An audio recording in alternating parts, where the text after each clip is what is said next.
ತೆರಿಗೆಯಲ್ಲಿ ಮೋಸ ಮಾಡುತ್ತಿರುವ ಕಲ್ಲಿನ ಮಾಲೀಕರಿಗೆ, ಸರ್ಕಾರಕ್ಕೆ ಮೋಸ ಮಾಡುತ್ತಿರುವ ಕಲ್ಲು ಶೋರೂಮ್ ಮಾಲೀಕರಿಗೆ ಬೇಕೇ ಬೇಕು, ಬೇಕೇ ಬೇಕು. ಎಲ್ಲಿವರೆಗೂ ಹೋರಾಟ, ಎಲ್ಲಿವರೆಗೂ ಹೋರಾಟ, ಎಲ್ಲಿವರೆಗೂ ಹೋರಾಟ, ಎಲ್ಲಿವರೆಗೂ ಹೋರಾಟ. ಯಾತಕ್ಕಾಗಿ ಹೋರಾಟ, ನ್ಯಾಯಕ್ಕಾಗಿ ಹೋರಾಟ, ಯಾತಕ್ಕಾಗಿ ಹೋರಾಟ, ನ್ಯಾಯಕ್ಕಾಗಿ ಹೋರಾಟ. ಕರ್ನಾಟಕ ರಕ್ಷಣಾ ವೇದಿಕೆಗೆ ಜಯವಾಗಲಿ, ಸಮರಸಿಂಹ ಟಿ.ಎನ್. ನಾರಾಯಣ ಗೌಡರಿಗೆ ಜಯವಾಗಲಿ.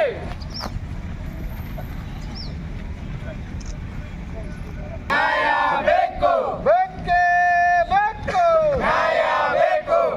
ತೆರಿಗೆ ರೂಪದಲ್ಲಿ ಸರ್ಕಾರಕ್ಕೆ ವಂಚನೆ ಮಾಡುತ್ತಿರುವ ಕಲ್ಲು ಮಾರಾಟ ಶೋರೂಮ್ದಾರರಿಗೆ,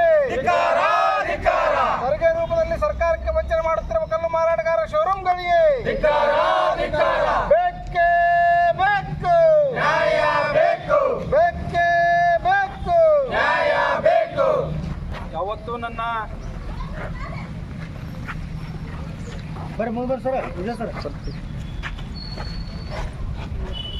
ಕರ್ನಾಟಕೀಯ ಹುನಗುಂದ ತಾಲೂಕು ಅಧ್ಯಕ್ಷರಾದಂತಹ ರೋಹಿತ್ ಬಾರ್ಕೇರ್ ಅವರೇ, ಹಾಗೆ ಇಳಕಲ್ ನಗರ ಘಟಕದ ಅಧ್ಯಕ್ಷರಾದಂತಹ ಅಶೋಕ್ ಪೂಜಾರಿ ಅವರೇ, ಹಾಗೂ ಈ ತಾಲೂಕಿನ ಪ್ರಧಾನ ಕಾರ್ಯದರ್ಶಿಗಳಾದಂತಹ ಸಲೀಂ ಜರ್ದಾರಿ ಅವರೇ, ಸಂಗಮ್ಕರ್ ಅವರೇ, ಹಾಗೂ ನನ್ನ ಕರ್ನಾಟಕ ರಕ್ಷಣಾ ವೇದಿಕೆಯ ಮಹಿಳಾ ಕಾರ್ಯಕರ್ತರೇ ಹಾಗೂ ಎಲ್ಲ ಪದಾಧಿಕಾರಿಗಳೇ, ಇವತ್ತು ಈ ಹೋರಾಟ ಕೇವಲ ರಕ್ಷಣಾ ವೇದಿಕೆಗೆ ಮಾತ್ರ ಸೀಮಿತವಾದಂಥ ಹೋರಾಟ ಅಲ್ಲ.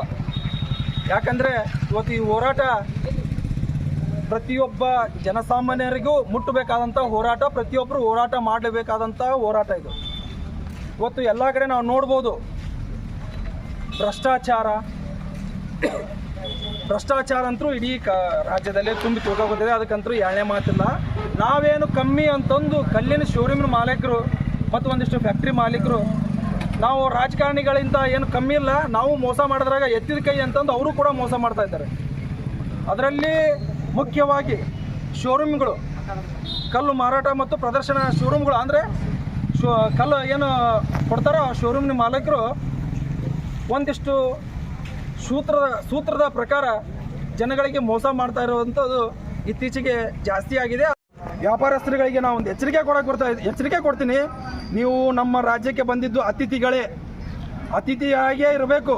ನೀವೇನಾದರೂ ಅತಿಥಿ ಸ್ಥಾನ ಬಿಟ್ಟು ನೀವು ಮಾಲೀಕ ಸ್ಥಾನ ಏನಾದ್ರು ತೊಗೊಂಡ್ರೆ ನಿಮಗೆ ತಿಥಿ ಮಾಡೋಕ್ಕೂ ನಾವು ಏಸಂಗಿಲ್ಲ. ಅದಕ್ಕೆ ನಿಮಗೆ ನಾನು ಹೇಳ್ತಾ ಇದ್ದೀನಿ. ಆಮೇಲೆ ಇನ್ನೊಂದು ಮುಖ್ಯವಾದ ವಿಷಯನ ಹೇಳಬೇಕು.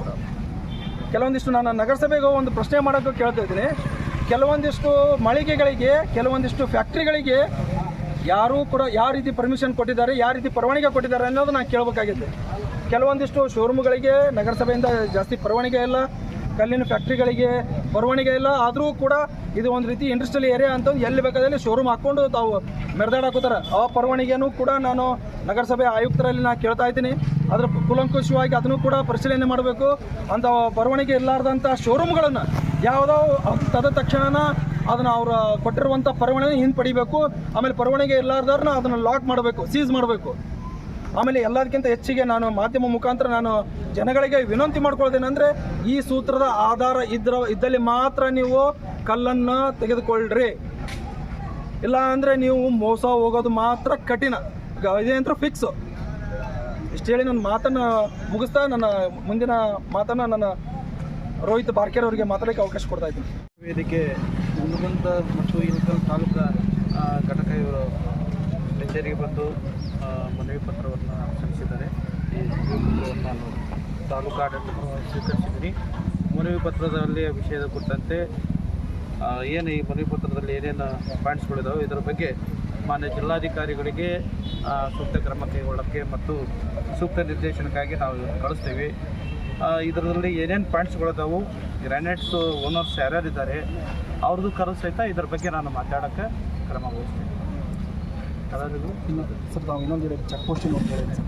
ಅದೇ ವರ್ಷದ ಅದೇ ಇದು ಈ ವಿಷಯ ಸಂಪೂರ್ಣವಾಗಿ ವಿಷಯದ ಬಗ್ಗೆ ಮಾನ್ಯ ಜಿಲ್ಲಾಧಿಕಾರಿಗಳು ಚರ್ಚಿಸಿ ಕ್ರಮ ಕೈಗೊಳ್ತಾರೆ. ಎಲ್ಲರೂ ಬಂದು ಓಕೆ.